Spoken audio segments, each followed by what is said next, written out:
अरे अरे, मी जाणार नाहीये. जसं तुम्ही आपल्या व्हिडिओवर टिकून राहतात तसं मी सुद्धा टिकून राहणार आहे. चला तर मग आपण नवीन सिरीजला सुरुवात करू, ताईचा सल्ला. ॲक्च्युली काय झालं त्या दिवशी, माझी मैत्रीण म्हणत होते अधिक मास आलाय, आईची ओटी भरायची आहे, पण घरात सासूबाई आहेत आणि सासूबाईंच्या समोर जर ओटी भरली तर सासूबाईंना राग येईल. मग माझ्या बाकीच्या बहिणी भरणार आहेत, तर मग जाऊ दे, मग मी नाही भरत. मग काय, तिथं आपले सल्ले देण्याचा मूड अजून वरती आला.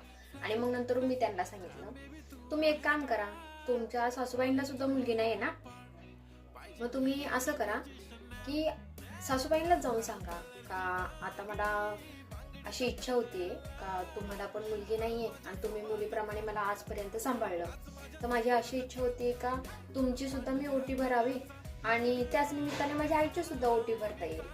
तर मग म्हणलं तसा कार्यक्रम नियोजित कर, म्हणजे सासूबाईंना सुद्धा राग यायला नको, आईची सुद्धा ओटी भरून होईल आणि सासूबाईला सुद्धा वाटेल का चला बाबा माझ्या सुनानी आजपर्यंत नाही का मला आईप्रमाणे मांडलं, मग अजून त्यांना बरं वाटेल. तर मग तुम्ही जर ह्या सिच्युएशनमध्ये असाल तर माझा हा सल्ला नक्कीच तुमच्यासाठी कामाला येईल.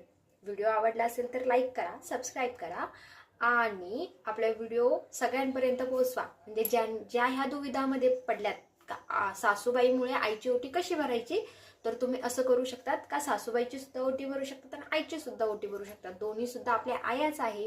चला तर मग बाय.